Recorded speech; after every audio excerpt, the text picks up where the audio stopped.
मसुदा पद्धतीने ठेवतोय, त्याच्यात तुम्ही विकास करू शकता, वाढ करू शकता, बदलू शकता. असे जे सगळे ठराव पद्धतीनं तुमच्या पुढं विजू आणि केतन यांच्या परवानगीनं त्यांचा अधिकार आहे तो साहित्य संघाचा, आणि नितीन सावंत सरांच्या मदतीनं आम्ही, नितीन सावंत सरांनी आम्ही दोघांनी मिळून हा जाहीरनामा आपल्या पुढे मांडतोय. पहिला जाहीरनाम्याचा मुद्दा आहे की अवयवांचा सुमेळ, अवयवांचा सुमेळ, मेळ घालणे, अवयवांचा सुमेळ म्हणजेच चरवस्तूच्या सौंदर्याची व्याख्या. आता अवयवांचा सुमेळ तुमच्यासाठी वेगळा, तुमच्यासाठी वेगळा, प्रत्येकासाठी वेगळा. तो कसं जोडून तुम्ही कसं मांडाल, तर हे इतक्या पद्धतीनं अनंत आहे. आणि अचर वस्तू वा दृश्याच्या सौंदर्याची व्याख्या ही भागांच्या, भाग जे आहेत त्यांच्या पूर्णाशी सुमेळाने ठरते. कॉम्रेड शरद पाटलांचं हे वाक्य जे आहे ते सौंदर्याची व्याख्या स्पष्ट करतं. म्हणजे ही अमर्याद आहे, अनंत आहे. ही तुमच्यासाठी, कलाकार आणि साहित्यिकासाठी ही लिबर्टी आहे.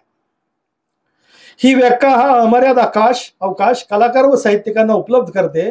हे आहे नवीन सौंदर्यशास्त्र. तिच्या व त्याच्या या सर्जनाच्या व्याप्तीला जी अनंत आहे, अमर्याद आहे, संदर्भ आहे नवीन तत्वज्ञानाचा. तत्वज्ञानाचे अधिष्ठान ही अनंत अमर्याद व्याप्ती सर्जनशीलतेमध्ये कोणाच्या, कलाकार व साहित्यिकाच्या आणू शकते. भाषा, प्रदेश, सीमा ओलांडणाऱ्या कलाकृती, साहित्यकृती निर्माण झाल्या.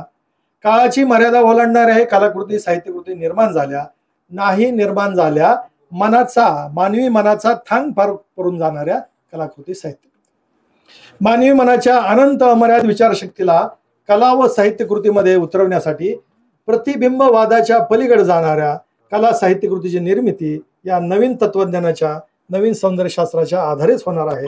ते आहे समाजवादी सौत्रांतिकी. हे पहिलं झालं.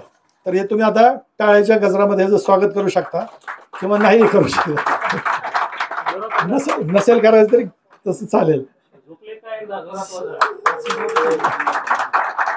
सौंदर्यशास्त्र जे कला व साहित्य यांच्या शाखांना तत्वज्ञानात्मक उंचीवर नेणारे शास्त्र असते.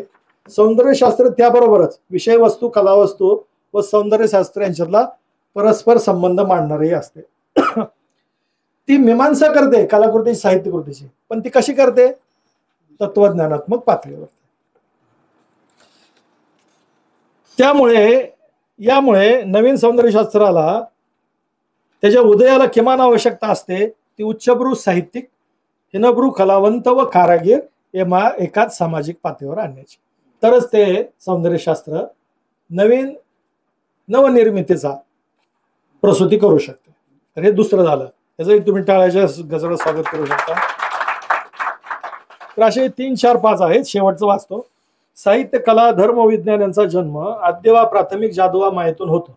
भारतीय आद्य माया ही कृषी माया आहे. आता आपण सांगितल्याप्रमाणे तिची जननी निवृत्ती आहे. त्यामुळे कला आणि साहित्याची आद्य जननी, आद्य गणमाता राष्ट्रीय निवृत्ती आहे. थँक्यू.